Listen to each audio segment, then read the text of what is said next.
is up? Yee! We getting it, boy. What's good? You know who it is. It's your boy, Jay in the Bay. Your baller back again. Smells like football season. Yo. Whoa.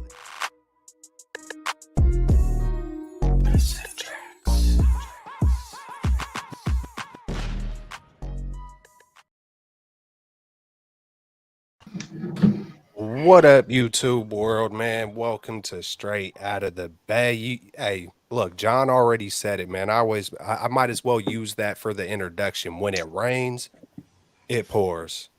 Man, hey, what a tough night. Primetime Monday night, Straight Outta The Bay. Welcome. You know, I was gonna say what's up, but it's not really up right now. What's up, Amin? What's up, Jay in the Bay? We got Eric in the house. Straight Outta The Bay crew. How is everybody doing? God, it's kind of different. It's different. It's right after a loss. I mean, you know, minutes after a loss. So we don't even got to talk about the week. If y'all want to get into that, it's all good. But what a tough game, man. I mean, it was just, hey, Kirk Cousins finally came through on primetime. You know, all started out by letting Amin get some stuff off his chest. What's up, Cjin? What's up, John? We see y'all in the chats. What's good? What's cracking? Amin, man, how you feeling right now, my man? I mean, that was tough to watch. Kirk Cousins is freaking 2-10 on primetime, especially on Monday Night Football. He's 2-10 on Monday Night Football. He comes out there and looks like prime Peyton Manning. And either the Vikings offense and Kevin O'Connell had a freaking amazing game plan, or the defense just straight up sucked today.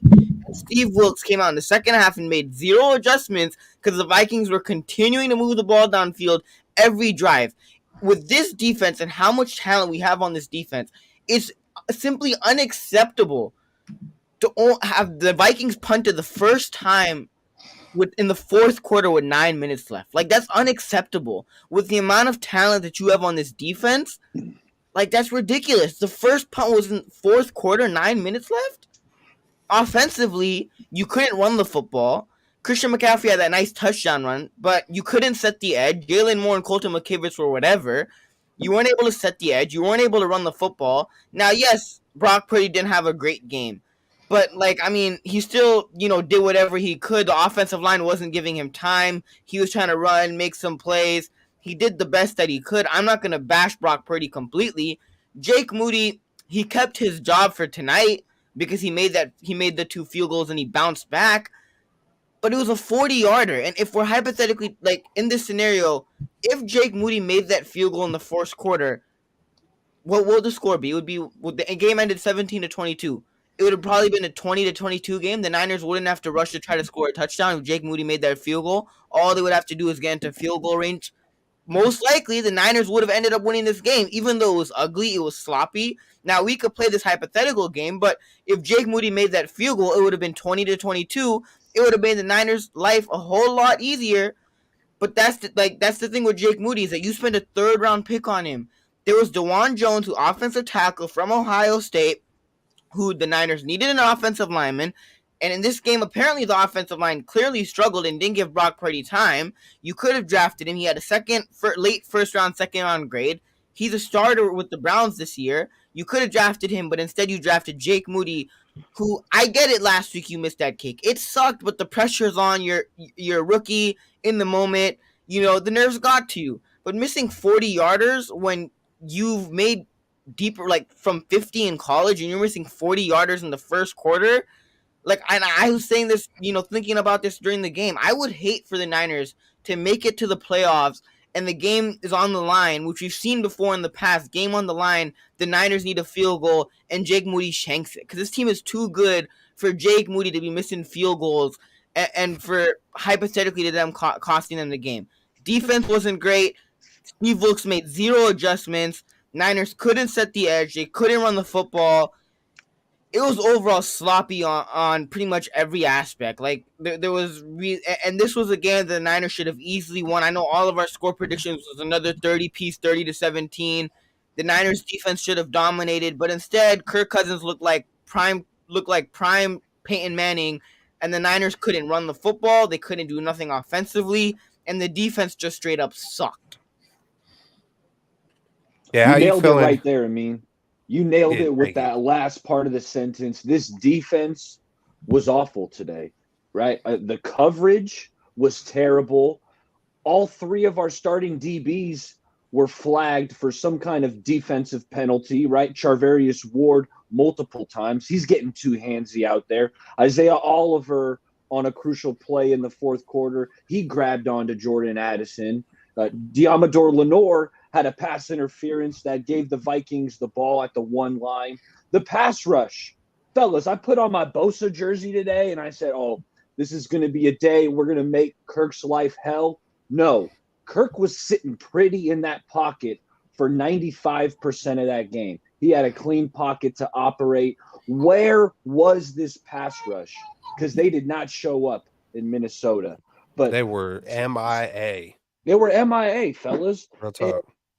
Amin, I love how you kind of went at Steve Wilks, because I'm going to kind of pile on.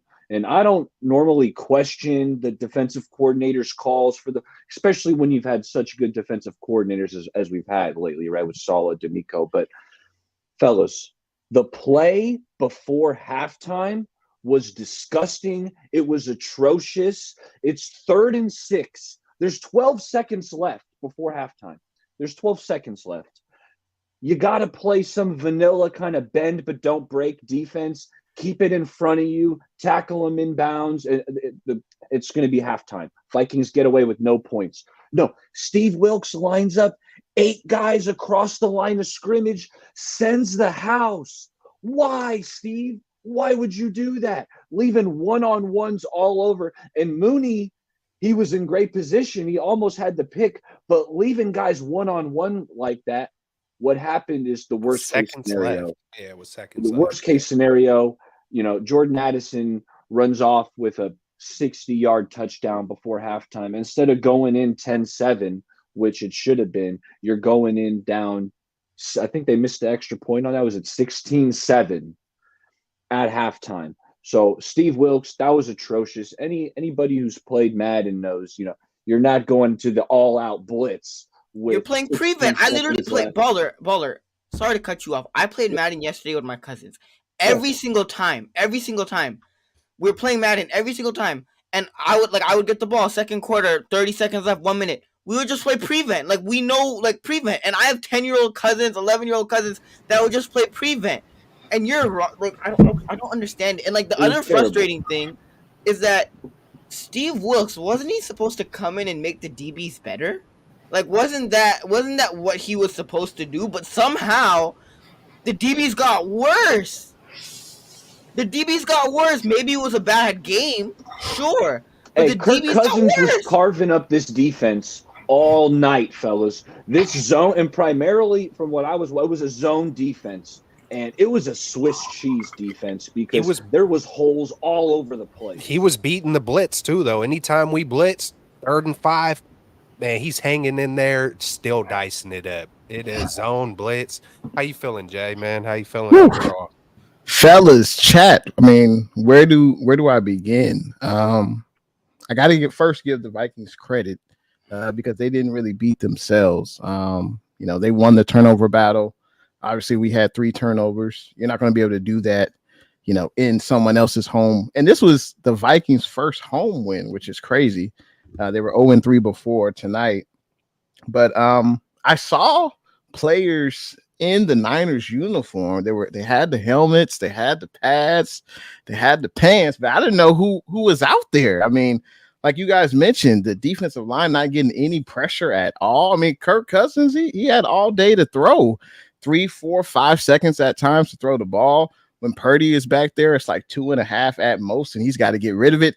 There was a play where the Vikings had 3 defensive linemen, and they were still able to get pressure. I think it was Daniil Hunter was still able to get pressure on Purdy in 2 seconds. Purdy, Purdy, he was terrible tonight. I would say the interceptions, some of the off throws definitely were bad. Couldn't really get a consistent running game. You got to give credit to the Vikings defense on that front. As Baller mentioned, the secondary was terrible. I mean, anyone playing Madden, come on. Like Amin said, you're just trying to prevent them from getting a touchdown. Like that's the worst at the end of the first half. And Moody was in good position, but you got to give credit to the rookie Addison. He took the ball away from Moody. But I just think the Niners, I don't know what's missing from this team. I don't know who I'm watching out here, but something's off with this team, that's for sure. We couldn't get off the field on third down, which is so frustrating to watch. The Vikings were 8 of 13 on third down conversion. So when you can't get off the field, you know, we're not getting to Kirk Cousins. We're not sacking him. Moody, obviously, with the missed field goal. The Vikings won the time of possession by about 9 minutes. It's a lot of things that went in the Vikings' favor tonight. And, you know, we didn't deserve to win. You could argue that this should have been a blowout. If the Vikings were able to score when they had their red zone opportunities, they were 0 for 2. If they would have had touchdowns, this game would have really been a blowout. So we were fortunate to really be in this game. But we got work to do. It's not the end of the world. I know it. We're still first in the NFC West, but we got some work to do. And you know, I love to say a secondary's best friend is a pass rush. And if you have no pass rush, Kirk Cousins, any quarterback in the NFL, they got 4 to 5 seconds to throw the ball. They're going to be able to eat up any secondary, any defense. I don't think I heard Armstead name at all tonight. Hargrave. Bosa was solid in the run. I saw him make some stops. Hargrave had that nice he stopped the one run play where he had that one play where he was solid. Yeah, Cleveland Farrell had a early pressure, but other than that, I mean, Kirk was able to do whatever he wanted to. So we definitely got work to do. The Vikings, man, you know, a lot of credit to them. Before I go in on Nick Bosa, and not just Nick Bosa, but man, the Vikings, a lot of credit to them, man, because I don't think their record reflects who they really are. I mean, you know, I'm looking at all the games that they've played, and I mean, you know, they lose to the Chargers by 4. They lose to the Chiefs by a touchdown. They lose to the Eagles by 6 points. I mean, they're losing each game by, you know, when you're 6 points away with the Eagles, a touchdown to the Chiefs, they're hanging in there in every single one of these games. Their record, to me, doesn't really reflect, you know, how good they are. And then on top of it, they're without Justin Jefferson. You know, good God, what it could have been with that, you know. So you know, hats off to the Vikings. You know, Kirk Cousins, you know, he definitely, you know, wasn't the same primetime type of guy that we're accustomed to seeing. But, you know, I'm watching around the league, guys. I'm watching TJ Watt tear shit up. I'm watching Myles Garrett tear shit up. I'm watching all these high-profile defensive players just wreak havoc week in and week out, and Bosa got the bag, and, you know, MIA. I don't care what the PFF says. Hey, that can you can look at those things for a few weeks and say, hey, you know what? He's still trying hard. He's still creating pressures. But when it comes to time, when you're facing top 10 quarterbacks, and a lot of people think that Kirk Cousins is that, we're going to be facing, you know, Trevor Lawrence's and Joe Burrows and, you know, Geno a couple times, you know, who knows where Geno is in that top 10. We're going to be facing better quarterbacks than we have faced throughout the first part of the season. And guys, and we've seen it with Matt Stafford. You know, LA almost won that game. We've seen Matt Stafford lightweight start dicing us up with Nakua. You know what I'm saying? That because they're game planning, the teams are game planning versus us. They're being quicker. They're being quicker on point. They're dialing it up. And teams are not just gonna lay back and let us just, you know, for an extra second and let us get to them. So I mean, Bosa, man, Wilkes, just all of it combined. I don't know what you got to do. We heard Randy Gregory's name, I think, one time. Good point, Jay in the Bay. Just, you know, as far as, you know, who did we really hear? You know, we seen the linebackers. Hey, I will say Oren Burks, man, he impressed me on quite a few tackles. You know, he was flying around, you know, but hey, where the hell is Bosa? Debo obviously was missing. Brock Purdy, hey, back-to-back bad games. You know, there was a couple times in my mind watching the game, to be blunt and honest, was, hey, is Purdy a little overrated? Is the league catching up to him just a little bit? Is Bosa a little overrated?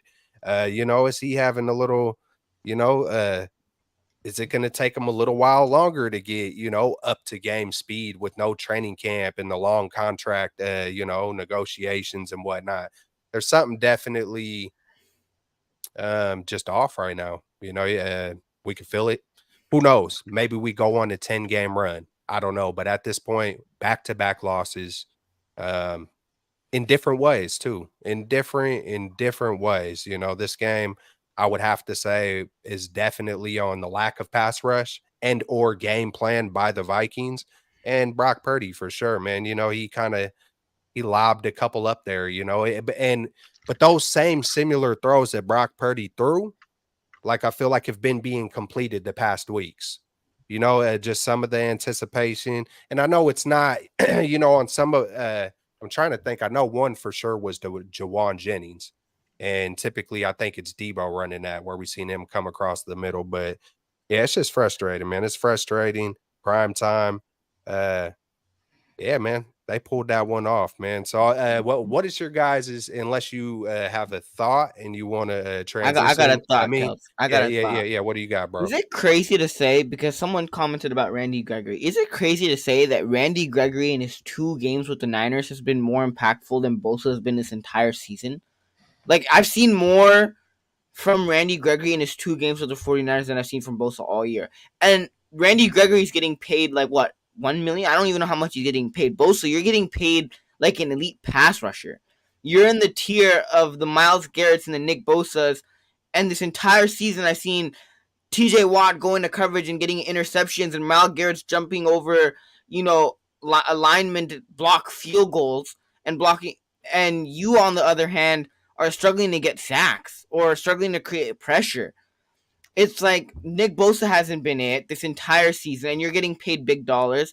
Another thing is, this could have been a game where the Niners could have pulled out an ugly win. Same thing as last week. But when you get an interception, which is a great play by Charvarius Ward, and you're literally at the 30-yard line, you have to score on that drive. Whether that's a touchdown, even if you don't get the touchdown, at least get the field goal. You're at the 30-yard line, the opponent's 30-yard line. You can't have a costly Christian McCaffrey fumble. It's the second fumble in the last 3 weeks. You can't shoot yourself in the foot. And when this team does that, which we saw it last week also, when this team shoots itself in the foot, last week and this week, we could have still been undefeated. Would have been the most prettiest wins? No. But this week, especially today, we could have pulled off a win. It would have been ugly. It would have been really ugly. But at the same time, when you, at the 30-yard line, you don't score, or Steve Wilks makes that stupid mistake of not allowing the touchdown with 1 minute left in the second quarter, which my 10-year-old, 11-year-old cousin knows to play prevent on Madden when we're playing Madden, to not allow the touchdown. Anything, but don't allow the touchdown. And Jake Moody, like I said, who missing 40-yard field goals, and Matt Mayoko said also that he was struggling in pregame, and he's your 3rd-round pick.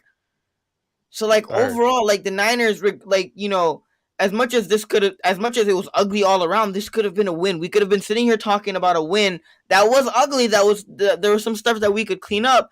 But instead, the Niners have lost 2 back-to-back games because they've shot themselves in the foot. They've been undisciplined.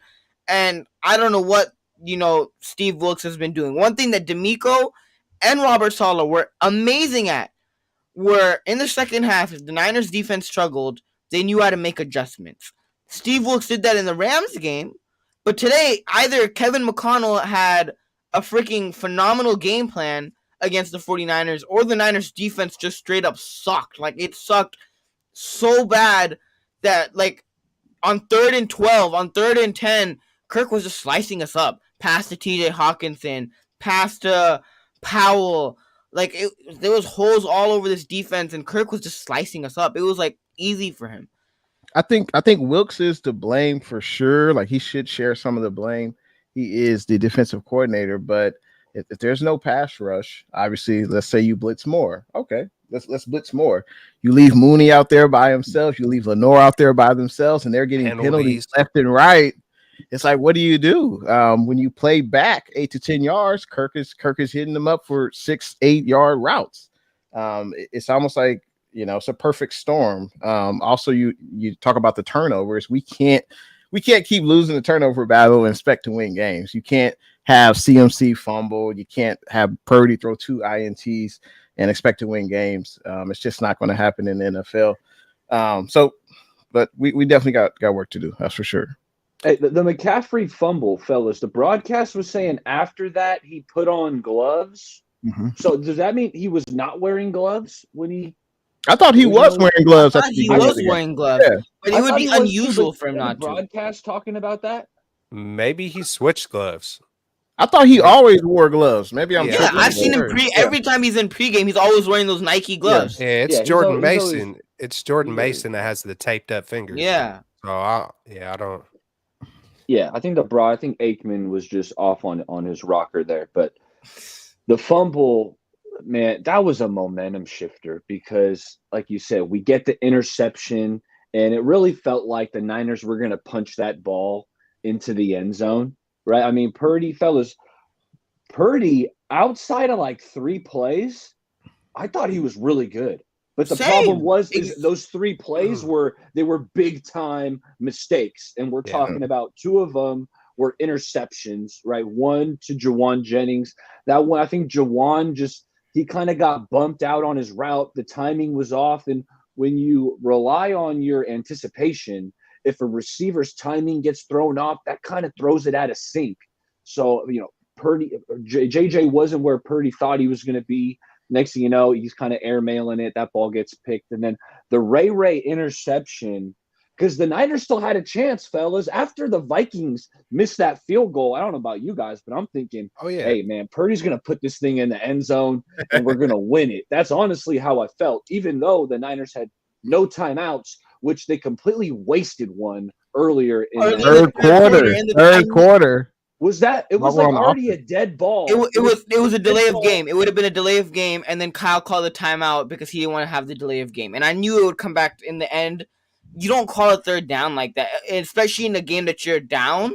Calling that timeout, like you need that timeout because in the end of the game is pivotal. Hey, there was also a time the second quarter.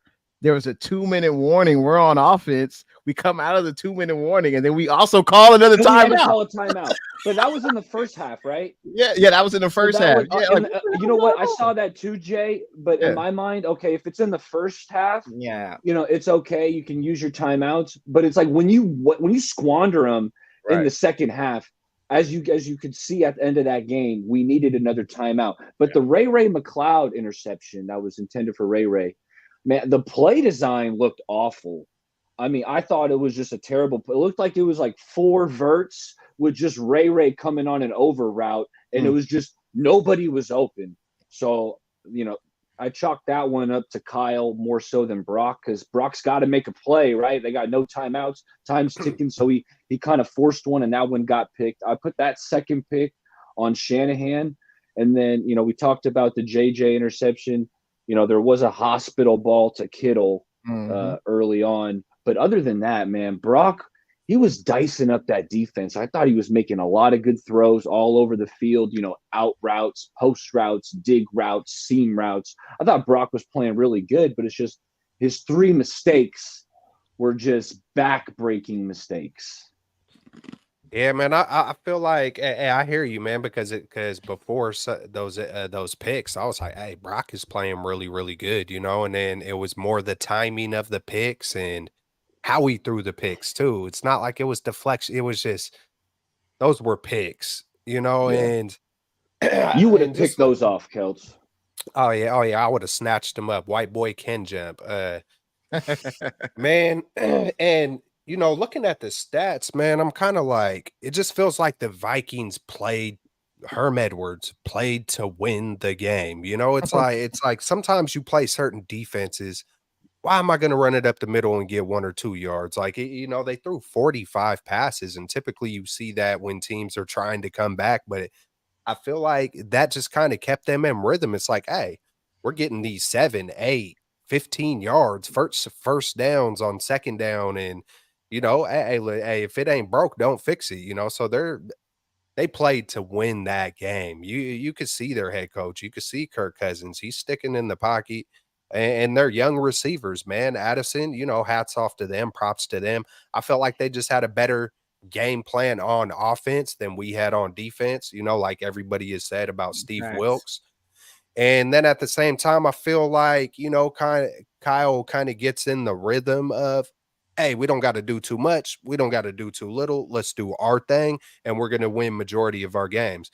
But if you mix in a couple of turnovers, lose the turnover battle, and the other team is not playing in the middle, they're like, no, we're going to throw it freaking 45 times. We're going for it. You know, we're going to, you know, live by the 3 or die by the 3. So, you know, this is that kind of perfect, you know, combination of they played to win it and took it. And, you know, and we still had a chance, just like you said, Bay Area Baller. It's like we still had a chance. I thought Purdy was going to drive it down, man. I was like, I kind of like those adversity moments where I'm like, okay, this is back-to-back weeks. We get to see what he's made of. And, you know, he failed this one for sure. You know, it just is what it is.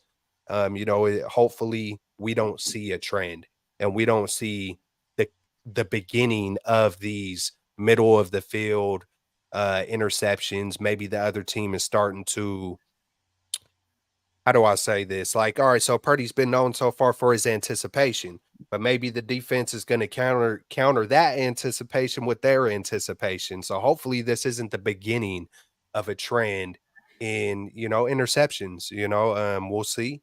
You know, tonight was probably,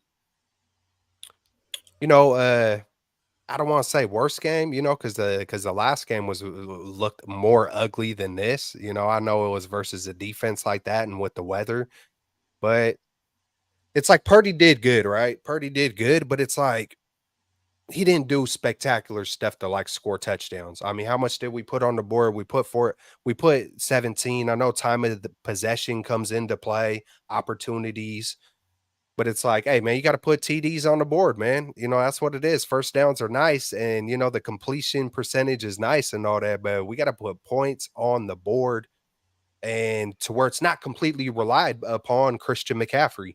You know, that's why even a week before I was like, man, you know, I'd like to see without Christian. Hey, who knows? It could have been worse tonight. It could have been better. Who knows? But I feel like we have to see what we're capable of. Like, look, tonight we're missing Debo. And kind of look what happened. So I don't know. There's so many different angles to it, but hopefully this isn't the beginning of watching interceptions and or Purdy getting timid and Moody. Man, y'all already know I've been wanted a freaking Dawan Jones. You know, that whole entire damn time. You know, I see other players that I was mock drafting. Eli Ricks is doing well. You know, just A-Kane with the Dolphins, he's hurt now, but just a few players at that 99 and 101, just like kind of, and we don't got Latu. Moody missed another one. Yeah, he hit a 55-yarder. That's cool. It's like even the announcers, oh man, that's so good for his confidence. Man, we're in Super Bowl or bust year. I don't man, get like that's we don't got time to be playing with no damn confidence, man. It's like y'all won't even play Danny Gray, you know, because he does a little false start. Oh, sit his ass on the bench. But Moody, oh yeah, you know, we might lose a few games. Well, I don't know, man. It just feels it's a little tough right now, man. There's a lot. You're saying we need to send a care package to Robbie Gould. That's what you're saying. That's what we need to do. I'm on that train because like if we could trade Moody for Dawan, hey man, hey, let's send that care package straight to Robbie. Yeah, that's not going to happen. That ain't going to happen. No, but it seems like when the Warriors drafted Wiseman, they're in this championship year. Let's get this rookie. We'll develop him on the fly. That didn't work out. It's still early. Like I don't think we should, you know, ship off Mooney or Moody or cut him or anything like that. Unfortunately, he's got some growing pains. He's at a pro level. This ain't college. It's the pros. The pressure is different. Kickers, you know, who knows? I don't even know. Does Robbie Gould still want to kick? Another team hasn't kicked the tires on him. I think you kind of have to ride it out with Moody. I mean, he did redeem himself somewhat. I don't know. In my eyes, he did, making that 55-yarder. I don't know how you guys feel. I'd love to hear you guys, but Jay, yeah. if you're a third round pick and you're a Mhm. third round kicker, you should be able to make those 50-yard field goals. That is why the 49ers drafted you. This is how I feel. This is how I feel. Go ahead, Keltz. I feel like I would have all the patience in the world for Moody, right? But this is the worst timing. It's just the way Exactly. in the super. It is because it's a Super Bowl Let me team, finish. Jay. In the Super Bowl or bust mode, when the number one seed is so important, you can't have iffy kicking that could result in a couple of losses. Like it's just that, like any other season, like even if we were just like kind of it just feels like this is the closest roster we had to where we have this big of Super Bowl aspirations. Now, let's say we were just like the seventh best team. We were still a really good team, but it was like, Super Bowl might be kind of tough. I just feel like it's the timing. That's why I wanted a Dawan Jones. You know what I'm saying? It's because, you have a right tackle that falls to you. Yeah, like he was supposed to be drafted a long time ago, from what all the mock drafts said. So it's hard just to throw in any offensive lineman, but we see what he's over there doing with the Browns. I mean, he's balling out. It's just, for me, it's the timing. I love the patience. I love to be cool, but with kickers, man, hey, you got one job. You got one job, and that's hey. We see. Could you imagine if Adam Vinatieri, you know what I'm saying, missed? How many Super Bowls did Adam Vinatieri win for New England? At least 3 of them, right? Like, could you imagine if he didn't make one of those kicks? That man is gone the next year. It's the leash on the kickers are shorter.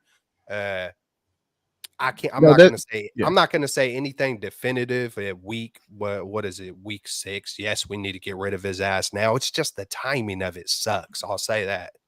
No, there's no doubt. The timing of it sucks. He should be making these field goals, but we didn't really think that Moody would not miss a field goal this entire year. Game winning field goals hurt the most. Absolutely. There's no doubt about that. But if you look at Robbie Gould, what he did the last few years with the Niners, 2022, 84%, 2021, 87%, 2020, 82%, 2019, 74%. If you look at Jake Moody right now, he's at 83%. He's right in line with what Robbie Gould is doing. Now, obviously, the game-winning kicks, they add a little bit more to it, but it's still week 6. I don't think the Niners just give up on Moody yet. I just don't think that happened. They made their decision. They didn't want to pay Robbie Gould $5, $6, $7 million to kick. They decided to go with the rookie, and I just think that's what it's going to be until he completely flops. But he hasn't done that yet. He's only missed 2 so far, and I know that's a lot. But no one expects him to be perfect. He's not going to make all his field goals. Go ahead, Amin. He's missed 3. The difference with Wiseman is that you were developing him on the fly. You don't have to play Wiseman. He could ride your bench and learn on the bench. The difference is Jake Moody's not only your starting kicker, he's the only kicker on your roster. That can be changed. That can be changed tonight. We can add a kicker, but the game can be decided. The last 2 games were on Jake Moody. And I'm not saying it's all on Jake Moody's fault, but hypothetically, if he made the field goal, it would have been a 20-22 game. Yeah. Even with Steve Wilkes at how he allowed that touchdown, the defense allowed the touchdown. It would have been a 20-22 game. The Niners were already kind of in field goal range. You kick the field goal, you win the game. Same thing as last week. And I would argue that since this is a Super Bowl roster, we've got talent on every Pro Bowl talent, every phase of this defense, D-line, linebackers, safeties, corners. This is a Super Bowl roster. All the weapons we have on offense. We shouldn't be leaving no games up to a rookie kicker, right? We should be scoring enough points where we shouldn't have to worry about if Moody's going to make a 50-yard field goal. Like, let's be real. Like, we shouldn't be losing to the Vikings. We shouldn't have lost to the Browns.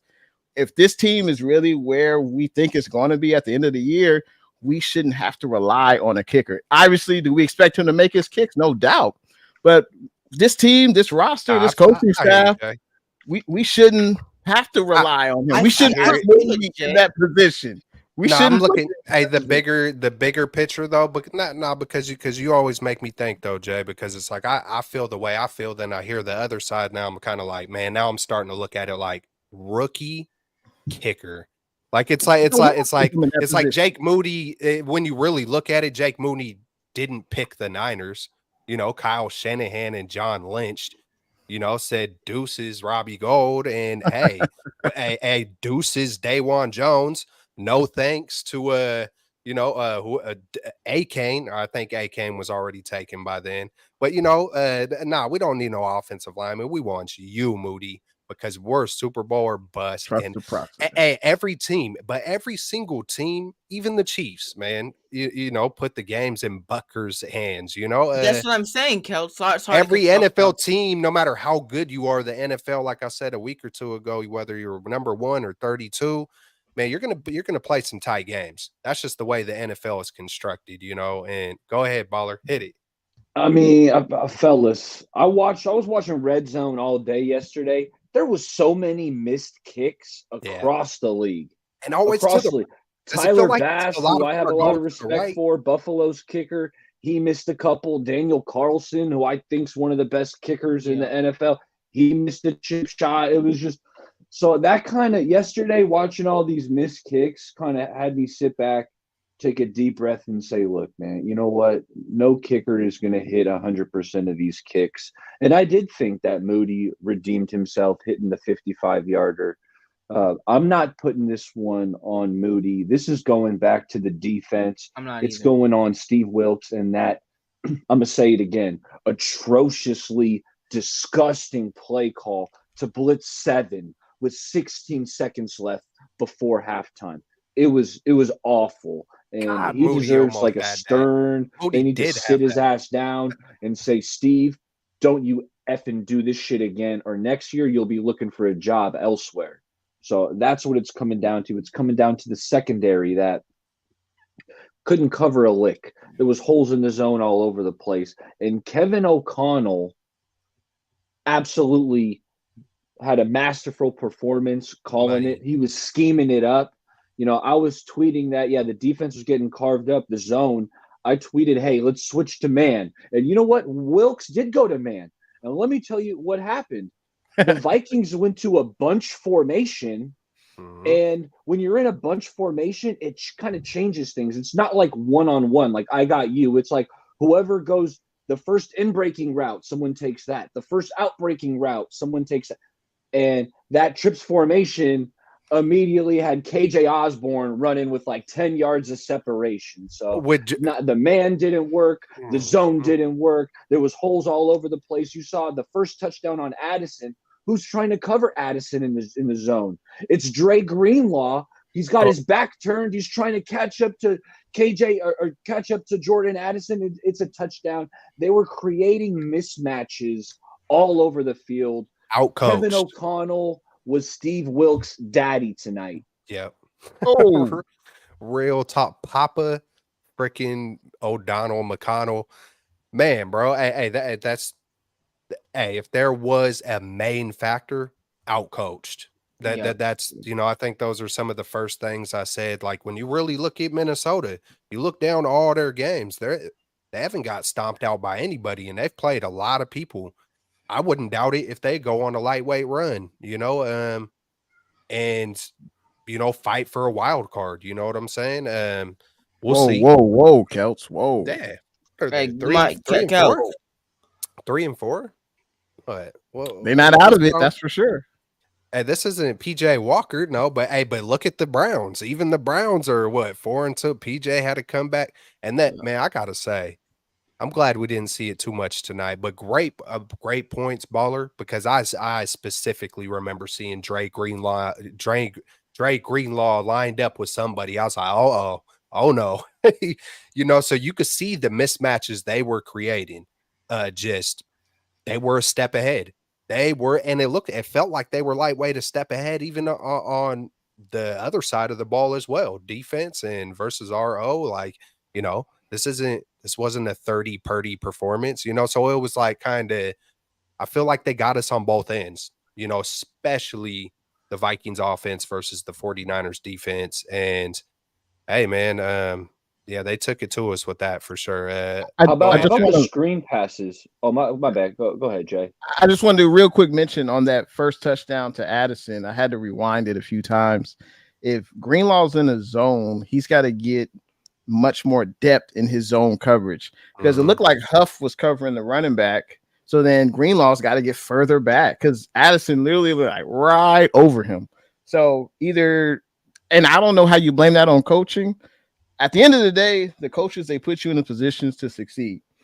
And if they don't, it's up to the players. Like the players at the end of the day, they have to make plays. And the Niners defense just didn't make enough plays. We talked about it earlier. No pressure, penalties. Mooney started off the game great with that pick, right? But we couldn't capitalize on it. And we've done that the last 2 weeks where we get a turnover on defense early, right? We're in good field goal position or good field position, and we don't convert. We don't score touchdowns. And that's weird because the first few weeks of the season, we were going down, scoring, getting Money. picks, whatever.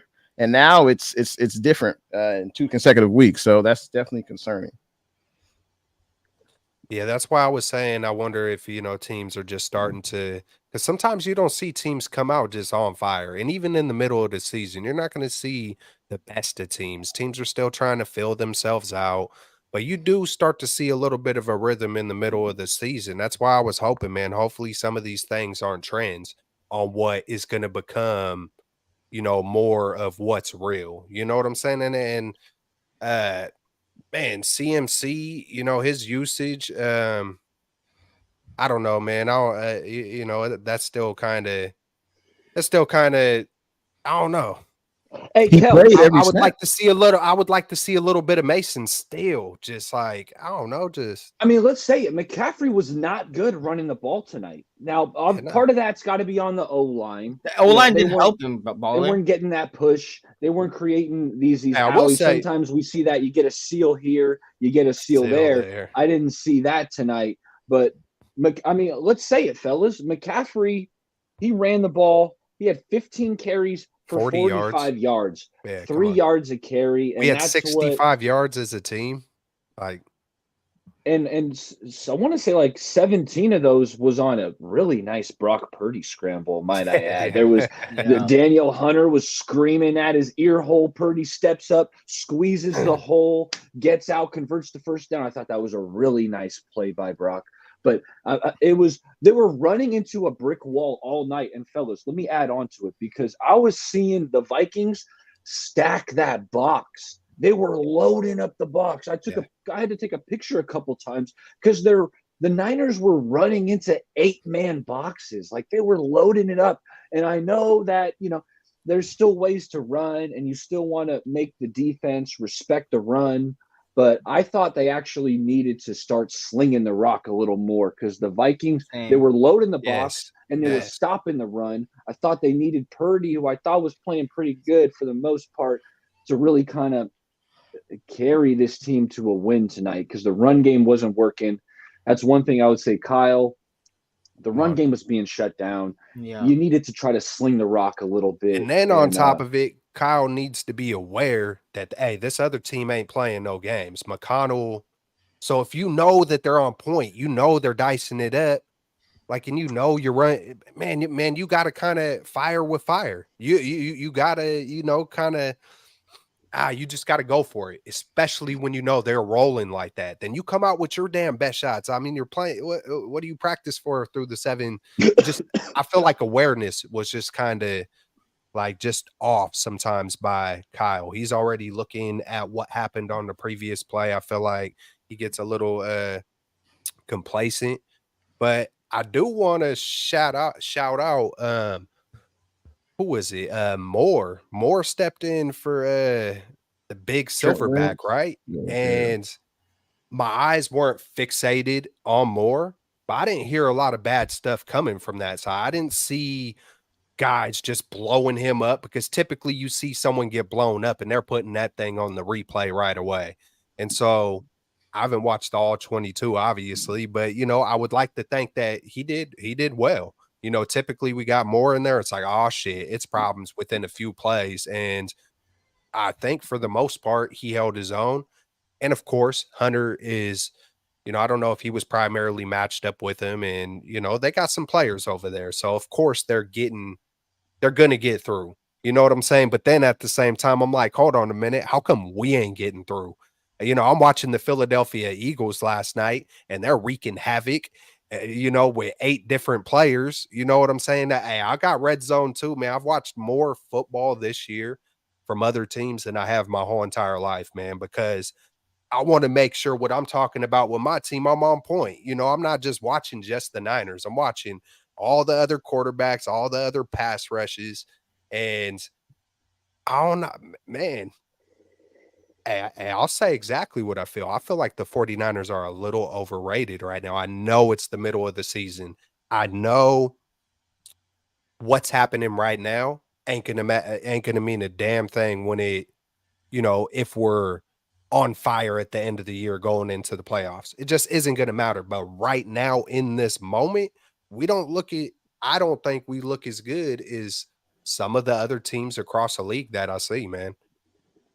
I'll just say, hey, that's a question to y'all. Do y'all feel like we are lightweight overrated, man? You know, I don't know No, how much other that y'all watch like other teams across the league, but hey, there's some hungry. You know, I know it's like I know the Eagles just lost. Eagles just lost to the New York Jets, right? But then they do what they do to the Dolphins. But then you gotta really look at the New York Jets as well.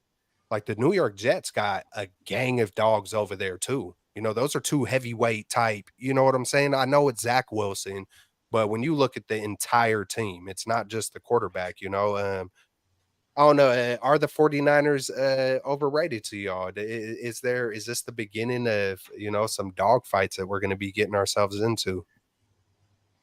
Nah, I mean, so No, Amin says no. this team is too good to be getting into, you know, dogfights with teams like the Browns and the Vikings. Um, Going back to last year, this team started off 3-4, and we were talking about Broncos and the Falcons game, and it's kind of a similar pattern where middle of the season the Niners have these games where they're favored to win, and they come out and they shoot themselves in the foot and they make mistakes, and then, you know, they end up losing a couple of games, and we have, you know, we're like, oh, is this Niners team legit? Is this Niners team?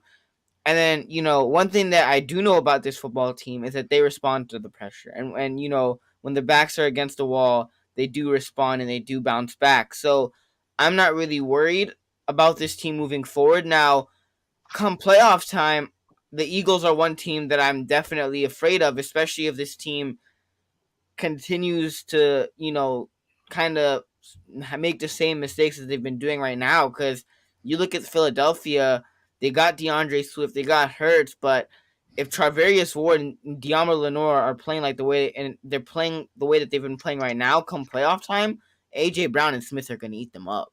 Like AJ Yeah, Brown has had like 500+ yard games, 5 yeah. games in a row. Like if Travarius Ward is struggling against Powell and Jordan Addison, Come on. AJ Brown against Travarius Ward or De'Amar Lenore against Devontae Smith, like that's a nightmare match. Like that's like if I'm the Eagles, I would take that any day of the week. So come playoff time, the only thing that I'm really afraid of is the Philadelphia Eagles. But even with these 2 losses, I'm glad it's out of the way in the beginning of the season. But one thing I do know is this team is going to respond, and we've seen it in the past where they have games where, you know, they do struggle and they do shoot themselves in the foot. They do make mistakes, but at the same time, they're really good at also when they do make mistakes, learning from them, evaluating it, and trying not to make the same mistakes again. And we've seen it last year. We've seen it years in the past. So they do respond.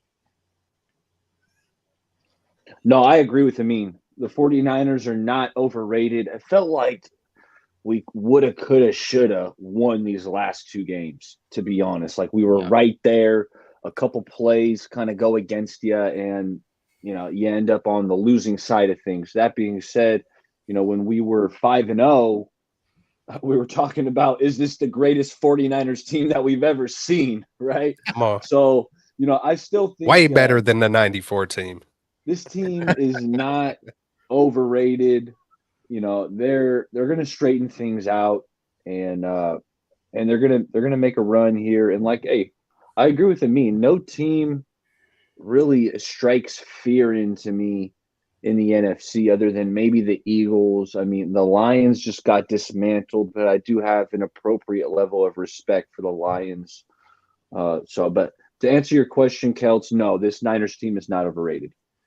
Although, can I add in before we get to but we can't leave the show without talking about some potential moves that the Niners got to make because, hey, we know we got a lot of talent, but there's a few spots I'm looking to upgrade. Yeah, the Eagles just swooped that bird from Tennessee, man. So yeah, so and we all know, hey, they're loaded. They're loaded over there. And when I'm talking dog fights and when I'm talking about all these teams, I'm mostly looking at those trenches, man. I'm looking at that offense and that defensive line, man, because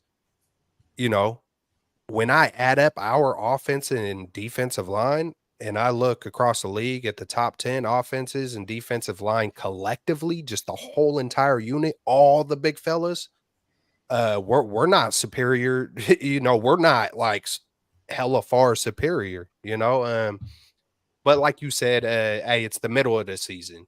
None of this stuff might not even mean a damn thing later on. The 94 season, we lost 48-8 versus the Eagles. I was 8 years old praying to my John Taylor card, crying and stuff. So, hey, and it didn't matter. Hey, when it came go time, man, we handled business to the fullest, and that game did not matter at all. So, yeah, I kind of I could see all sides and all points on it. We got Jaguayo in the house. I think this could be to Ballers. Is that for Baller right there? What's up, Jag? He said no sacks, there we go. No running game, and turnovers equals a loss.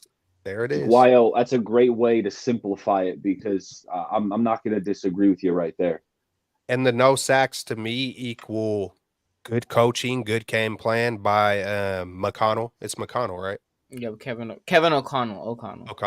Yeah, hey, so hey, the no sacks, like Baller, like all of us have kind of said, that was good game plan coaching, by the Vikings. No run game. Who knows why that just out of rhythm, out of sync. Just nothing seemed like it was fully clicking. Like not like it feels like it all works together. The defense is once they're clicking and first down after first down, it kind of throws the 49ers rhythm off. Just time of possession, just all sides of it. Good stuff, Jaguayo. It's been a minute. Hope all is well with everybody in the chat for that matter. We got Edgar in the house as well. Yeah, man, take it off, Jay. Are the Niners? Have you absolutely? Hey, they're overrated. Sejan says, Jay, what is that T, bro? And this is Eric Armstead when he rubs his belly. And Double A, where are you, man? I don't think I've seen you do this in quite some time, man. I want to see you out on that field rubbing your belly because I know that means you made a big play. You got a sack, and I have not seen that. So that's definitely disappointing. You talk about upgrading the D-line. I know the Eagles just went out and got a safety. Man, this is one of the highest paid D-lines in the NFL. Hargrave, Armstead, Kinlaw, Bosa, just picked up Randy Gregory. These guys got to produce. I mean, you paid them the big bucks. They got to go out there and make plays. That's what this league is all about. And right now, they ain't making plays. The O-line, I mean, there's not too many teams want to give up their best right tackle. Like, that's just not going to happen. The Eagles aren't going to be shopping Mulatto and Lane Johnson. They're not going to be doing that, man, because these guys, they just don't fall off trees, man. So I think we're going to have to trust the process and stick with McKivitz out there at right tackle. I know he had some bad plays today, but he's going up against Daniil Hunter, one of the best edge rushers in the NFL. Obviously, PS2, Patrick Surtain. Hey, we might need to do that because Mooney is too grabby. He's too grabby. He's either grabbing someone or he's committing a penalty. So, we may have to do that. You talk about this team is overrated, man. The NFL season is so crazy because 3 weeks ago, hey, Brock Purdy, he could be MVP, man. I mean, Kyle Shanahan, head coach of the year. And now 2 short weeks later, it's like, damn, man, we need to. No one said fire Shanahan or anything like that on this broadcast, but I know there's some people that will. But I just think it's we ran into some we just ran into trials and tribulations. You can't turn the ball over, commit penalties, and expect to win the game, especially on the road. The last 2 weeks have been on the road. You just can't expect to do those things and still win. And when you beat yourself with turnovers, penalties, it's just not going to happen. We're not no team in the NFL is good enough for that to happen. So we've got Cincinnati this Sunday. Whew, I can't wait for that. Cincinnati coming off a bye. That means they're going to be rusty, right, fellas? They ain't played in 2 weeks. So that's going to be a very intriguing game, but at least we'll be home. I would say we're not overrated. I would say, hey, we're still first in our division at the end of the day. But we are definitely not a finished product. We have yet to hit our stride.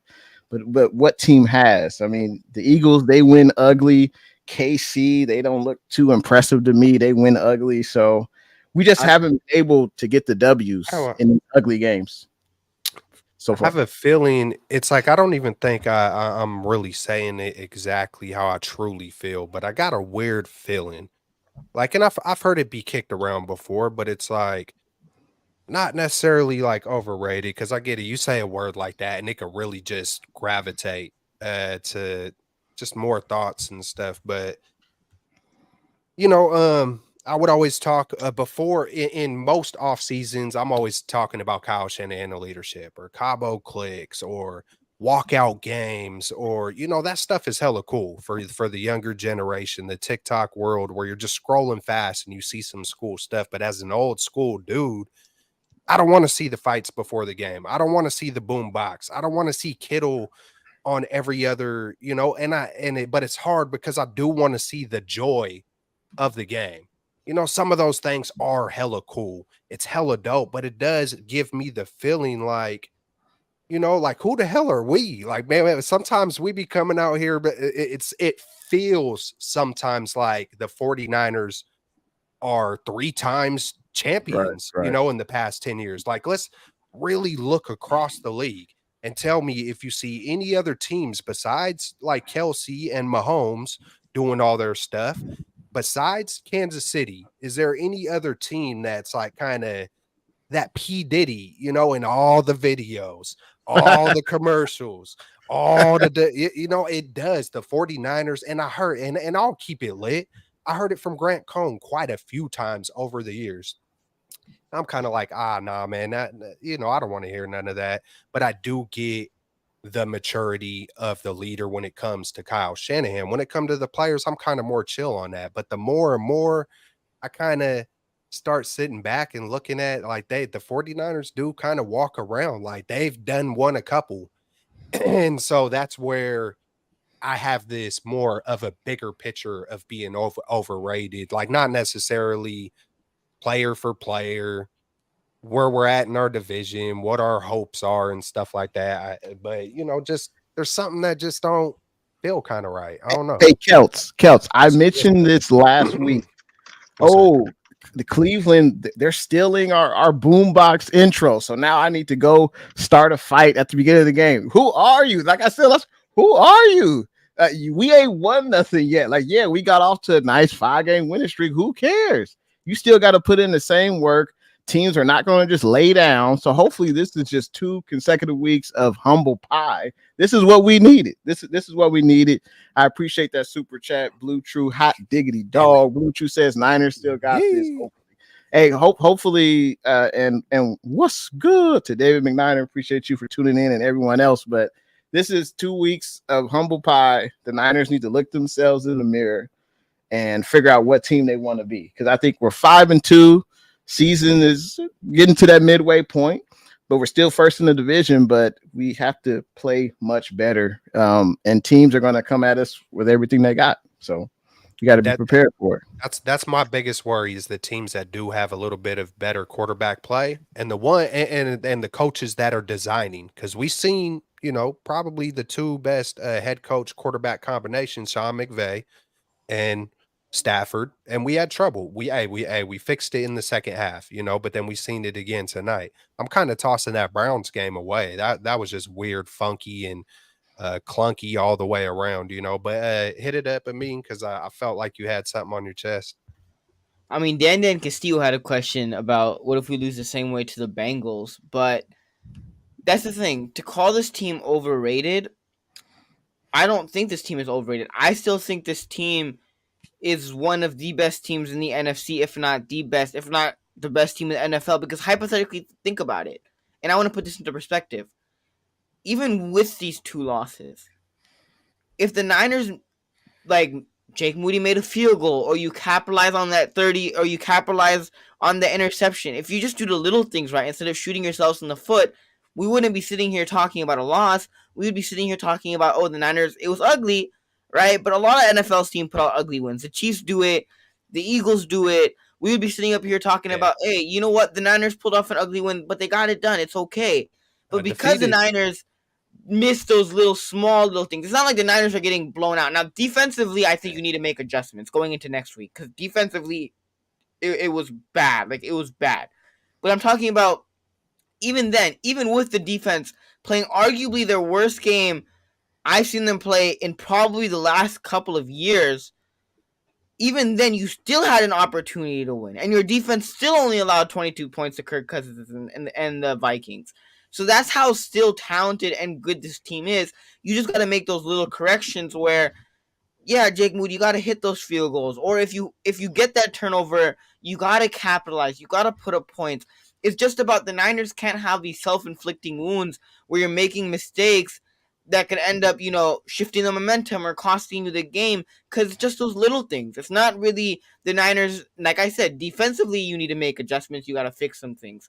But, like, realistically, it's not like the Niners are getting outclassed, except for maybe a little bit today where the defense, like I said, they struggled. But it's not like the Niners are getting blown out by teams or they've looked so bad. Like, even going back to last week and this week, in their 2 losses, they've had opportunities to win, and they've played the worst we've seen them play. So, hypothetically speaking, I don't think they lose to the Bengals. Now, it'll be a good test for this defense. Jamar Chase, Tyler Boyd, T. Higgins. Let's see if the cornerbacks can bounce back. Let's see if the DBs can bounce back. But this team, even playing at their worst, they still have opportunities to win games as long as they just don't have these self-inflicting wounds. And they just got to fix those little things. It's just those little things. So this team is still arguably one of the best teams, not only in the NFC, but in the entire football league. I do not think this team is overrated. As long as you just fix those little things and not have these self-inflicting wounds, have these penalties, as long as the Niners clean up a few things on their part, this Niners team, I think, obviously they'll go back to playing like we've seen them playing, where they're putting up 30 pieces on defenses and they're dominating teams like the Cowboys. Yeah, we go back home, right? So it's back home, 2-game road trip. Hey, yeah, there's always so many sides, man. It's the middle of the year, basically the middle of the year. It's bound to happen. Like you said, Amin, hey, we could be talking about undefeated right now. And we, told y'all it was better than the 94 team. But hey, you know what? I'm glad I brought up the overrated thing. I felt like a little bit of fire kind of came out from that. It brought a little defense back to the Niner faithful. You know what I'm saying? And speaking of Niner faithful, we got the Remelia with the eyes. And that's all we got for the Remelia. I'm kidding. Hey, what's up, man? Hope all is well. Oh, yeah. Hey, you know what? To the Remelia, I don't know if it was him. I've barely been on Twitter, but I know someone was like, man, the Rams should be like 5-2 right now, man. If we put a couple of plays here, a couple of plays there. Shoulda, woulda, coulda. Shoulda, woulda, coulda. We're 5-2. I will say, did you see the end of that game yesterday? The Kenny Pickett quarterback sneak, where it looked like he went backwards, like a whole yard short. But they somehow gave him a first down. Like, hey, yeah. I ain't complaining, but I was watching that like, the refs, what are you guys Bro, the refs at? have been atrocious, horrible throughout the NFL. It's not just the Browns game that, they did it to the Colts. The Colts got the 49er treatment versus but across the league, it's been wild. It's been wild to say the least. And it's like, man, these guys are paid professional. Like, I don't know. I don't know how officiating can get worse, with today's technology and just like it's kind of mind blowing. I don't know if they need to investigate, make sure people ain't betting on the game, or got ties with certain teams or what it is. Cause some of these calls are just like, there's no way. There's no way. With the way you're able to communicate and come together and talk things through or hit up upstairs for them. I don't understand it, man. This officiating is hopefully it stays out of the rest of our games. I'll say it like I that. think officiating, you just have to review everything. There should be a few people watching every single game. And And if it's a call that looks obvious that needs to be changed on the field, they need to just call up, change the play. But also you can't allow the officials to affect the game. Like obviously they're going to make their calls, but if you play your game, you don't make your mistakes.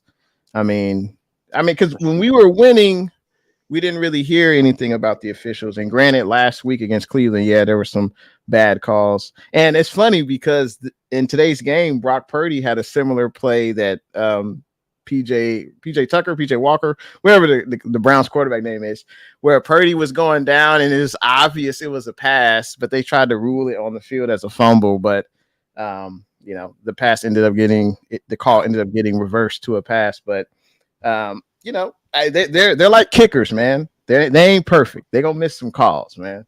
Referees and kickers, they're the same. Am I the only one that thinks this? But I feel like the last 2 weeks, Kyle Shanahan's offense has kind of been bland. Like it's been like look at that Dallas game where he's flipping out plays that the Lions pulled and scoring these trick touchdowns with and throwing it to the tight end.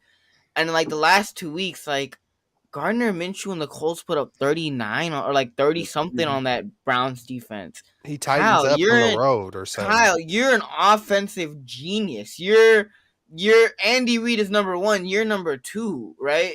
And most people believe that. And you're an offensive genius, yet you're putting up 17 to the Vikings. And Brian Flores and that defense has not been good this year. They really haven't. Like if you really look at their games, like they've been in it, but that defense hasn't been good. And Vikings fans can tell you the same thing. They've been struggling. And in the Browns, while they do have a good defense, if a Colts team would Gardner Minshew and their receivers are Josh Downs and Michael Pittman Jr. can put up freaking 30 points on you. Real talk. And Kyle Shanahan has Christian McCaffrey. He had a Debo in the first half. He has an Ayuk. He has a Kittle. He has a Trent Williams. And you're only able to put up I don't even remember what they put up last week, but that offense struggled last week. 16 points. It's 16, like, and this week, like, it just looks bland. Like the last 2 weeks of Kyle Shanahan's offense look bland. Kevin O'Connell, either the Niners defense sucked today, but Kevin O'Connell had a game plan where I've seen that's it kind of reminded me of Kyle Shanahan when he's really in his bag. Like when Kyle Shanahan is in his bag and he's scheming things up. And it kind of brought me back to Jimmy days, like Jimmy Garoppolo in his days with the 49ers, and how Kyle Shanahan would be really creative in how he would make this team be successful and how he would make this offense efficient with Jimmy Garoppolo, where he would have these creative run plays and run designs and pass plays, and he would scheme guys open. And that's what Kevin O'Connell kind of did today with the run and the way that he and the screen passes and different things like that. It kind of reminded me of Kyle Shanahan when he had Jimmy Garoppolo, where he was more creative in the way that he would do things offensively. But the last 2 weeks has just been like, man, and Niners offense, and it's not. And I can't really say it's been Purdy not executing because Purdy's been efficient. Like he's getting the ball out quickly. He was 18 for 19 in the first half. Like it's not like Purdy hasn't been efficient. Now, obviously, looking at the 2 interceptions, it's like that wasn't great, but Purdy kind of reminds me of a Drew Brees a little bit, like a Drew Brees where he's efficient and he'll have those really good games where he's really efficient, where he'll go 22 for 25 and he'll have these really good games. Sometimes he might have that interception here, the interception there. He'll make his mistakes, but besides that, he's a really efficient quarterback that knows where to go with the football. That's really decisive. But the last 2 weeks, honestly, this Niners offense with Kyle Shanahan has just looked really, really bland and hasn't been up to the par that we've seen Shanahan's offense. Hey, and what is the common denominator of the past 2 weeks? No Debo, basically. You know, we know McCaffrey was out as well, but no Debo the past 2 weeks. And then last week I said, you know, it feels like when something is barely off with Kyle, you know, it could kind of start going downhill. You know, it means, and it has, it's looked bland. But I wonder just how much of the regular full powered 49ers offense is off the table when Debo's not in there. You know what I'm saying? It's like, I'm sure that's got to take 20% of what they really, really like to do.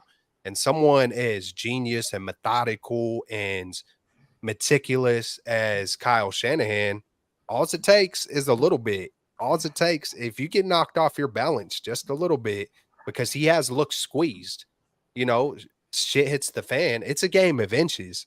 That's why, you know, I always have heard the saying, don't leave it in the ref's hands. Don't, you know, don't leave it in the ref's hands. Don't, you know, shoot yourselves in the foot. Don't leave it up to coulda, woulda, shouldas. But it's kind of hard in the NFL with the game of inches. You know, it's kind of, but you can see that even when Shanahan, if something is barely not right, even if it's a delay of game when we are at full power, sometimes that just rattles them lightweight. I know y'all see it, and I think there's a difference of getting pissed off and or rattled. You know, to where it kind of throw like I see some people who get upset and they get on fire and they play phenomenal. Other people get a little upset and they get a little off point. You know what I'm saying? It just depends. But hey, man, that's a great point by you, Amin, with the offense looking bland. And hey, with no Debo, who knows how much of the 49er offense that really takes off the table. Because, you know, you kind of need both. You kind of need, you know, the 49ers weren't this high-powered offense without CMC, but it doesn't seem like they're this high-powered offense with CMC. I feel like you need Debo and McCaffrey to really make the whole system work, you know, and for that comfortability for Purdy and Shanahan to work as well. It's like it's all got to work together, or we see kind of, you know, it's like spaghetti without the sauce. And that's not good. Hey, without Debo there, it's like there's no horizontal offense. I know you want to get down the field, of course, but with Debo, you have the jet sweeps, you have the plays where you throw it to Debo behind the line of scrimmage. He makes a few guys miss, and you know he's off to a touchdown. So I think that's definitely a factor in us struggling on offense. But I think Shanahan could call the perfect play. Shanahan can scheme it up, but if guys aren't out there executing, if CMC fumbles the rock, if Brock is throwing picks or hospital balls to Kittle, man, that when he threw that hospital ball to Kittle, I was like, is that 10 back there? Like, what the hell? That was one of the first. But that's dope. That's dope. That's one of the first ones that I can remember by Brock. But go ahead, Jay. But honestly though, I want to say that's probably the first time where Brock threw that type of pass, I believe, or at least he doesn't do it super often. But I thought the skill guys around Brock played well today. I thought they played better today than they did in Cleveland. I thought Jennings played fantastic. He was the most targeted receiver today. Kittle got into the game. I think he had like 6 catches. Ayuk played pretty well. I don't know. Ayuk, did he get any passes in the second half? I know he did a lot of his damage in the first half. I didn't really see him. Yeah, I didn't really see Ayuk in the second half, but I thought the skill position guys played well, but we couldn't really get the running game going. And I just think, hey, the Vikings defense, I know they, like Amin said, they hadn't played well for the majority of the season, but you got that home crowd behind you. It's Monday Night Football. Everyone's watching. You want to put out your best performance. And the Vikings put out their best performance, and the Niners didn't. Their offense was their defense. That time, the time of possession, their offense was their defense. Basically, Kirk looked good out there. Kirk looked good. We didn't frustrate him. There was a play where it looked like he should have got sacked, but he kept his composure, and I think that was a 3rd down play. Like Kirk played well today. I mean, hey, we're gonna let Amin get up out of here. Any final words, Amin? And then we're gonna be wrapping it up shortly, anyways. But any final words, my man? Hey, you know, faithful for life. You know, through the ups and through the downs, we still rocking with this team. Bang bang Niner gang. Dang. You know, quest for 6. We still here. Absolutely. Peace, to me. I made this specifically. You know what? I'll play it at the end. I'll play it at the end. There we go. Let me switch some things up. Yeah, man. So what we were just talking about was what were we just talking about? I don't know, man. I don't know at this point, you Well, guys. who played well? I mean, I thought the skill guys First, played well. oh yeah, I wanted to see Yeah. more of Ayuk, man, and it's not Yeah. just because I told you guys in the before the game started, in the backgrounds, I told the guys, hey, I think Ayuk's gonna go off. But I think in the game when you don't got a Debo and the run game isn't working, I think Kyle's got to. We're always looking for the defense to adjust. What about Kyle adjusting? Just like Amin was alluding to, it just looks kind of bland. Where's the adjustment? We see what they're doing on offense. Their offense is basically their defense. We got to counter that. Maybe we got to go up tempo. Maybe we got to throw a monkey wrench in the freaking tailpipe, a banana in the tailpipe and make something explode, man. It's like you got to do something in some of those games. I don't think, especially, I feel like you don't want to leave it to the kicker, right? You know what Right. I'm saying? So if you are playing this dog fight, this close game, yeah, man, we got outcoached. We got outcoached on both sides. I wanted to see more Ayuk. Jennings was nice, but when Jennings gets it, that's about it. Yeah. The X factor for Ayuk is when he get it, he can make something happen. It feels like he's gonna do something big, and we Yeah. needed that big tonight. It was more. There was the one touchdown by CMC that was really just drawed up nicely. They were blitzing, schemed it up beautifully, hit him quick, was gone, beat one man. But I really liked Oren Burks. The linebackers always are phenomenal. Kittle, he did well. Hey, hopefully we got it out of there without injuries, but we've seen, Fred Warner had a scare. Yep. I know And all of us were Greenlaw. probably holding our breath for a minute on the Fred Warner one. I was thinking, oh shit, I rarely ever see Fred like this. Hopefully this isn't a season ender, So it was nice to see, Green and Greenlaw. Those guys are thumpers. They're pounders. So yeah, Yeah, man, I'm thinking if I was just gonna say Fred had the thigh, looked like he got a knee in his thigh. bruised bone And then probably. also he kept like something with his finger. I don't know if it was dislocated or I something, but seen he that kept too. like playing with it. So it'll be interesting to see what happens as far as the injury report, later this week. I had a question for you guys. If Baller, did you have any other guys that stood out to you, Baller? Because I had something I just wanted to mention about the Bengals. Like, are we optimistic about the Bengals? Are we optimistic? But the Bengals have been getting better and better, in my opinion, as Joe Burrow's calf is healing Yeah, they up. are. I think it's just kind of unfortunate we're catching them off a bye, and they got the extra week to prepare. That being said, hey, we're heading back home, but we haven't lost this year, so let's take care of business there. So player that I want to call out. I want to shout out Kevin Givens. I really liked that goal line stand that the Niners put together because the Vikings got the ball down at like the 2-yard line. It was at like the 1 or the 2 first down, Fred. at the 2-yard line. And the Niners ended up holding them to 3. Kevin Givens had the first tackle for loss. And then I know third down, Fred Warner got up and tipped the ball. So I wanted to shout out that third down stand, that goal line stand, because I thought it kept the Niners in the game. But before you shout out some players, again, I'll shout out a player, but he's not on the Niners. TJ Hawkinson. That guy was carving us up all night. And Fred Warner, I thought it was a pretty good game by Fred. It was a good game. I mean, we're used to Fred Warner being so great, but I thought today the Vikings tight end outplayed him. A couple times they were matched up one-on-one in coverage. I thought Hawkinson got the better of Fred. And then the other thing, fellas, this defense, I'm noticing it's becoming a theme the last few weeks. And the way teams are kind of taking advantage of this pass rush is the screen game, right? Because our 4 linemen, as soon as that ball snapped, they're all hungry. They want to get a sack. They want the quarterback. They're all rushing in. And guess what? Kirk today, he's just lobbing it over the top of him, gets it to Alexander Madison. It's a 30-yard gain. Even tight end screens.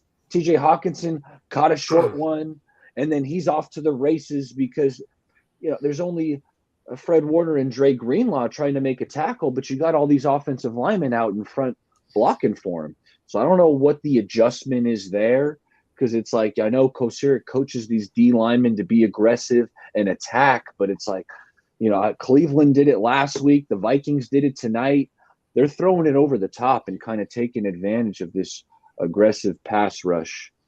But let me hear who you want to shout. I mean, Jawan Jennings, that was the one guy, when we heard Debo wasn't playing, I told you guys in our little our Twitter text, I said, hey, JJ, I think it's going to be a JJ game. Yeah. And I think he had one drop.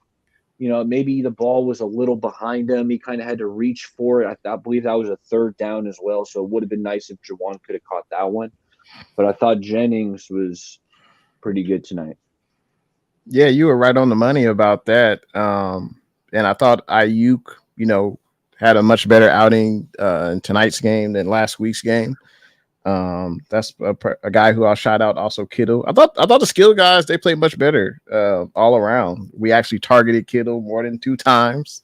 I thought that might happen, and so I like what the skill guys brought to the table. Defense wise, I mean, it was a terrible game. I mean, on defense, honestly, no one really stood out. I mean, Burks was flying around. He made a couple tackles. Huff had some good hits. He was really stout in the run game.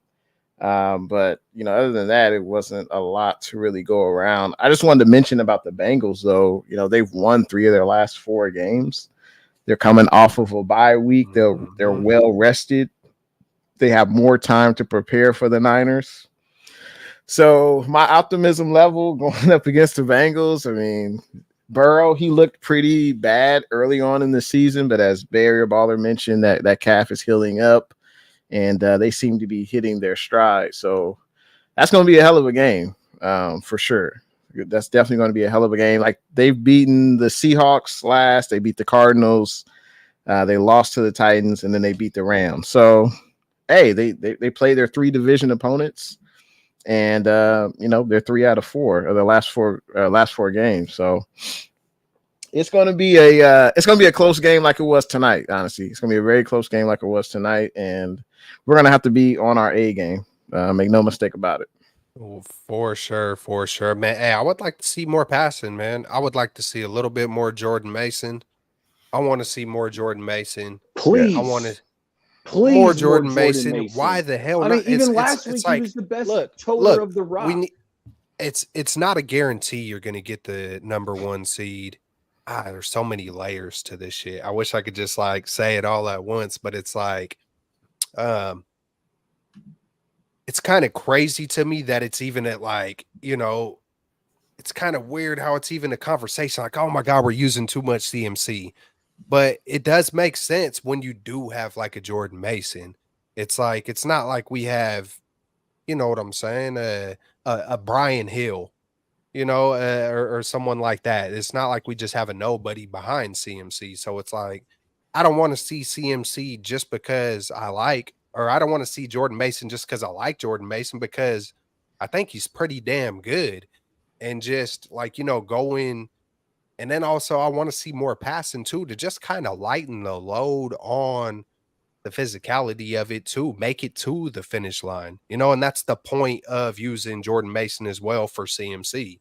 Let's get to that finish line, man. Let's I feel like when you do, and then we want to get Brock comfortable, right? And I know it might be a little bit harder without a Debo, which comes all the way back to Shanahan, the way he's calling stuff. It all kind of works together. It just does, man, from the top to the bottom. But I think it's going to be tough versus Cincinnati. This isn't all of a sudden just, oh yeah, we're going to just smash through Cincinnati. Now we got to put it together. We got to get back on rhythm. I think it starts with coaching. And I know the players got to do what they can do, but you're kind of doing exactly what the coaches tell you. It all works together. And I think it's also, I'm watching across the league, a couple weeks ago, I was kind of like, I think we might stand pat. I think Randy Gregory was the guy. And I don't want to start becoming this overreacting guy, because I typically been that guy's like, hell no, I ain't going to overreact week to week to week. But looking throughout the league, I think we do got to get somebody else, you know, whoever that is, whoever's going to move the needle, you know, another inch. You know, it's a game of inches, man. And all it takes is one game in the playoffs. You lose that game, you go home. You win it, you keep going. So I don't know what position. I could rattle off and say cornerback, cornerback. It's kind of leaning toward cornerback. You know what I'm saying? It's kind of like we seen it, like Amin alluded to. Yeah. We got Addison and Powell and whoever the hell else dicing us up. And Lenore is cool. Mooney is cool. You know what I'm saying? But they're not, but we don't got. I mean, look, man, I did the statistics and I went in on it the past 2 off seasons. 27 of the past, 27 of the past 29 Super Bowl winners had like a Pro Bowl, all pro type, guy in their secondary. You know what I'm saying? And then, Hufunga, yeah, he was an all pro last year, but I feel like we need more. I don't know who that guy is. We see the guy number 33 from the Bears. He just had a pick 6 this week. He's I guess he has the lowest. Who is it, Johnson or Jalen Johnson? Yeah, Jalen Johnson, man. He's pretty much leading in some major categories throughout all cornerbacks throughout the league. We just seen the Philadelphia Eagles add a top-notch safety and Bird from the Titans. Yeah. I think it feels like we need that one more piece. Maybe not a CMC type splash. Hey, but if we got the damn money, how much we got in cap? Hey, make it happen. Hey, if we could go get Surtain, go do it. Why not? Well, like what are we waiting for? We're gonna let the Well, I'm looking at the Titans because obviously the Titans made a trade today. I think they're packing it in, fellas. They're packing it in on the year. And I put out a tweet kind of with 3 or 4 Titans that I would want the Niners to potentially pursue. And the first guy I named was Azeez Al-Shaair. And bring him back. Did that. I know Burks has been playing pretty good, but I've always been a big fan of Azeez. I think even in the base, I think he's better than Burks. And then with Greenlaw's hamstring kind of gives me pause for concern. Sounds like I don't think that's what he retweaked kind of mid-game. So he didn't have any setbacks with the hammy. But if they're giving guys away, we're not giving them away, but trading them for like a late round draft pick. Give me Azeez. And then I said Derrick Henry, okay, which I thought, folks on Twitter would be like, hey, Derrick Henry? No, you'd be surprised. Multiple people were like, Derrick Henry? We don't need him. It's like, I don't know, man. Did you watch this game today? We might be able to use that big boy running up the gut with that kind of power and ferociousness. Like, if they're going to trade away Derrick Henry, eat some of the cap, and it's only going to cost a 4th round pick, sign me up. I don't know about you guys, but I'm okay. I'm okay with bringing a guy like Derrick Henry on board. And then, I think one of the corners they got, Sean Murphy Bunting, he's pretty good. I think he can play some in the slot. So just a few names. But I was surprised, fellas. I threw out Derrick Henry since the Titans are willing to, trade some guys away. And the pushback I got from Niners fans. It's maybe it's the Jordan Mason love. Maybe it's like, man, we got a mini Henry Kyle already here, and we won't even freaking use them. Like Kyle must not like him. Yeah, Kyle doesn't like him. But if you don't like him, why is he on the squad? You got to give him an opportunity to burn. If you don't, then trade him. Get someone else in here who you believe in. I gotta say, hot diggity dog. TB Jr., I appreciate that. Still a fan of CMC regardless of tonight. Absolutely. I mean, he's still a beast, but you guys mentioned, and we've all mentioned, we should get another corner. But how good is a corner if he has to cover 4 or 5 seconds? I mean, either the pass rush has got to get home within 2 to 3 seconds, or Wilkes is going to have to adjust his coverage. We've got to play bump and run, give the D-line an opportunity to get to the quarterback. I mean, if you keep playing back 8 to 10 yards, the quarterback is going to see that and throw those pass patterns where he only has to hold on to the ball for like a second and a half. So either we got to get home or Wilkes has got to adjust. It's still a long season, but that's something we have to figure out, because even if we get a PS2, I don't see how that's really going to be that different if quarterbacks still have time, 4 or 5 seconds in the pocket to throw. Yeah, but Derrick Henry, I'm all for it for sure. Why not? Yeah, man. There's a lot of layers to it. In one sentence, I could say, just like Baller said earlier, like we're talking about being one of the best teams, and you're going to go through the waves of the season, and that's why this will be the 3rd or 4th time where I said we're not going to be talking about this game at the end of the year, or who knows, maybe we will, but. Should we get to predictions for the Bengals? If I just were to just leave this game, like I think the number one thing is just outcoached. That's how I would look at this, and I feel like you can correct that. You know what I'm saying? I feel like there was a little complacency without Debo being on the road. Kyle gets a little tense. I wonder if he's tense. It almost makes me want to go back and look at a lot of road games, because I wonder if that's when we leave our facility, not just win and loss, but just the way the game is called on offense.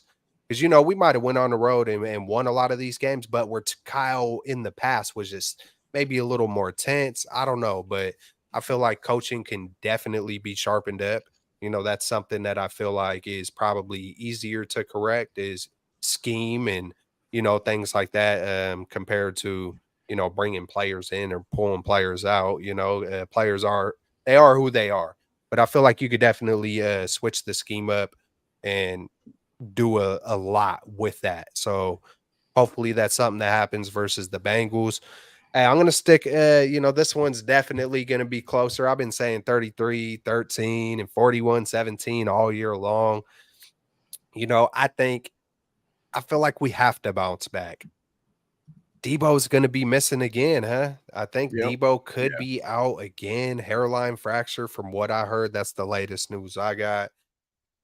Man, I think it could be bumpy. I think anytime we don't have Debo or CMC, I think it can be, we can look like an average offense, no matter how sharp we are. Maybe Kyle, for this being his 3rd game, without that maybe he'll kind of start to gel with the Ray and the Jennings being more primary type targets.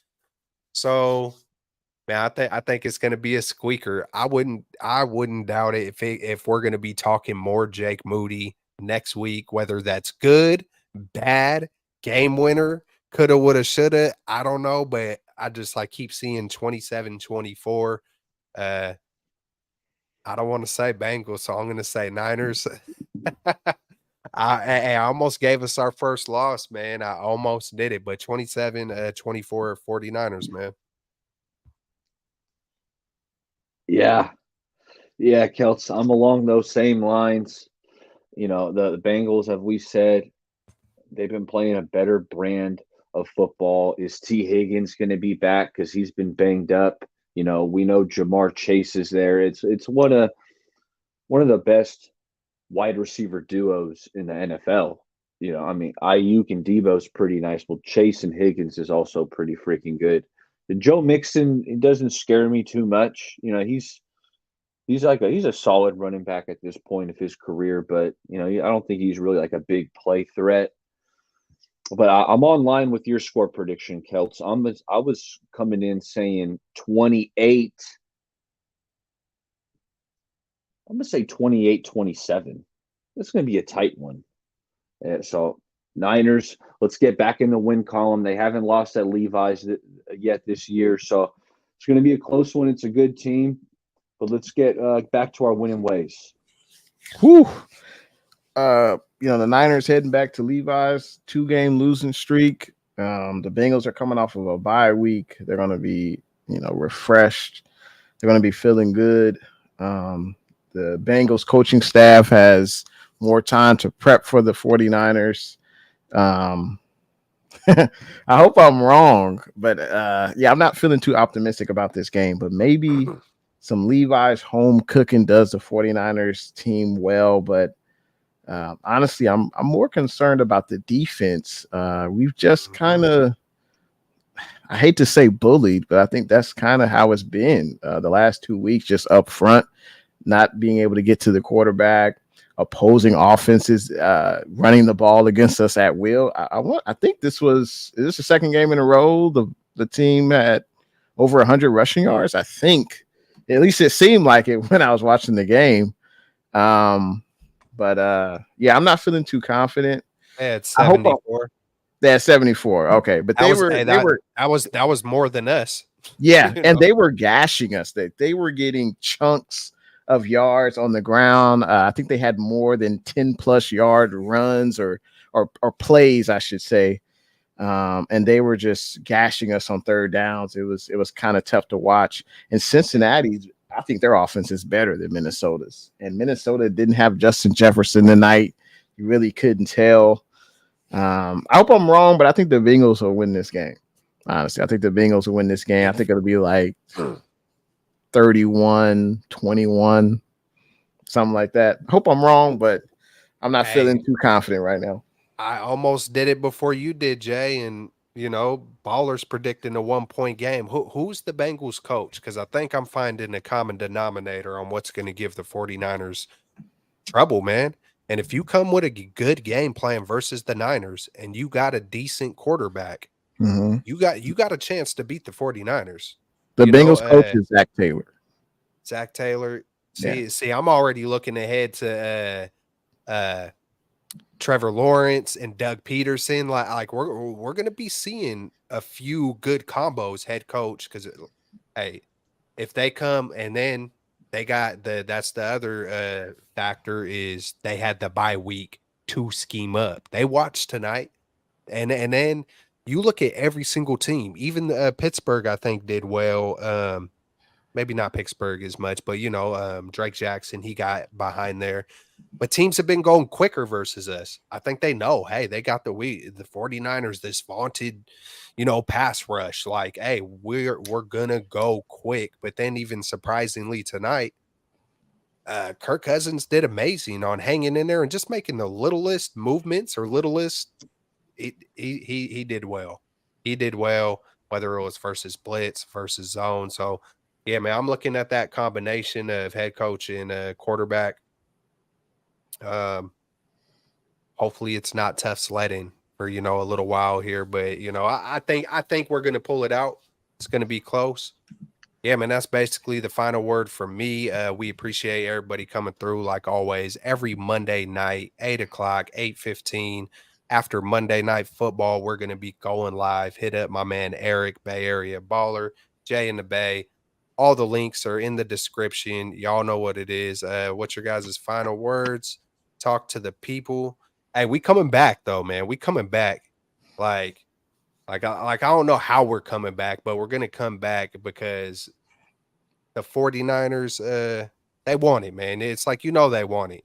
You don't just have Fred Warners and CMCs and Nick Bosa's and all these guys that we got on this team. We've sniffed it, we've felt it, we've been at the door, so this is the bump in the road. These are the bumps in the road, and that happens in the NFL. You could be humbled by anybody at any given moment for 3-4 game stretches. We typically see it earlier in the years.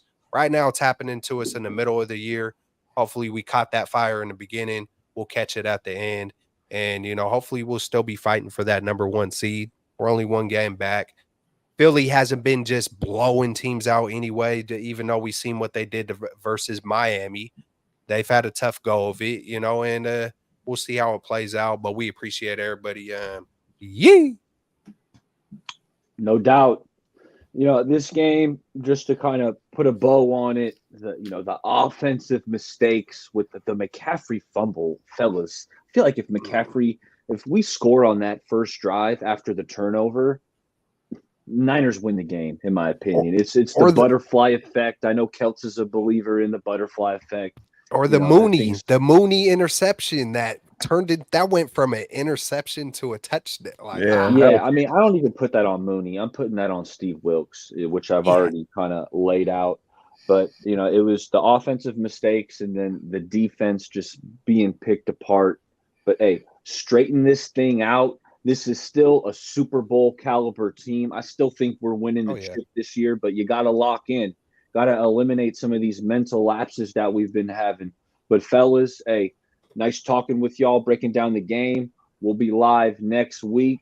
I'm going to jump over to Krug. He sent me the link, so I'm going to wrap it up with him just for a little bit because this game kind of took a lot out of me. But no worries. That being said, hey, always fun talking ball, and we'll talk soon. Absolutely. See you next week. Alrighty. Hey, I would say the Niners, they got to clean up their mistakes. You got to put your best foot forward, and the way you do that is not making mental mistakes. Also, your playmakers, they got to make plays on both sides of the ball. And I feel like defensively, the last 2 weeks, we haven't really made plays. Mooney Ward made the great pick. And obviously that play before half was crushing for them to get a touchdown right before half. Basically go up 2 possessions. That was tough. And that was Addison too, right? That was Addison. Yeah. Hell of a freaking play, because after watching that, he took the ball from Moody. He took the ball from him. Moody did pick it. I mean, in my eyes, regardless of how it was jotted down or put in the statistics, that was an interception. And then he freaking, phenomenal by freaking Addison. Heads up play. And it's that one play. That's 7 on the board. You know what I'm saying? That's the game right there. You switch a couple of my bad to cut you off, but it was like, it's like, that one hurt. That was we would be talking about, it was the Mooney Ward show. He had right. 2 picks, interceptions. Yeah, man. You know, and now we're like, oh my God, hey, we need Surtain. We need him now. But it's like, I get both arguments. I get both sides of it. And somewhere in the middle, there's a calm, there's a chill. No, we don't need to kick Moody off the team. Yes, Kyle did pick him. But at the same time, man, sometimes you gotta ask, hey, are we overrated? I don't know, y'all. Like, hey, 5 games from now, we could be looking back like, hey, man, we might have been a little overrated. Hey, it's all for the show. But at the same time, I really have some of those feelings, man. So I think it's normal. It's normal to second guess, because it doesn't seem like this is the same team that we saw the first 5 weeks. Like, something's missing, something's off. We haven't scored 30 points second straight week. Cincinnati's defense, they got talent too, especially their defensive front. Henderson. Yeah. What's his name? Hendrickson. Yeah. Like, he comes to mind. Yeah. So, no gloves. Just straight. Hopefully Trent plays, but hey, we'll see. I mean, he's got the bum ankle. So, I mean, hey, we're still in the middle of the season, and even if we lost this week, we would probably still be number 1 in our division, I believe, or we would be right up there. I mean, we still have 9 weeks to go. So just from thinking about the season long term, we're kind of right where we want to be as far as our division. And then the conference, you look at it, I think the Eagles are 6-1. You know, they're playing really well, obviously, and they look really good against the Finns last night. But I think we have to look ourselves in the mirror, and it starts with us. We just have to start playing better, coaching better, just all around. Like, I feel like these last 2 games were team losses, all phases of the game, and that's the only way we get better. Each one has to play better. Each player has to play better. You got to make plays, and we just didn't make enough. We didn't make enough plays. Credit to the Vikings. They played and showed out in front of their home crowd, got their first victory at home this season, so kudos to them. But of course, as a 49er fan, faithful to the Bay all day. And man, I'm looking forward to next week's game, and huge shout out to everyone that was in the chat tonight. We appreciate it. But we'll be back next Monday night. Every single Monday. Hit us up, man. Y'all know where to find us. Yeah, man, we're out. That's a good way to wrap it up, man. Peace out. Stay up. We will be back. because we're the freaking 49ers. Or over here, we're straight out of the Bay. But anyways, peace. Yee. Peace.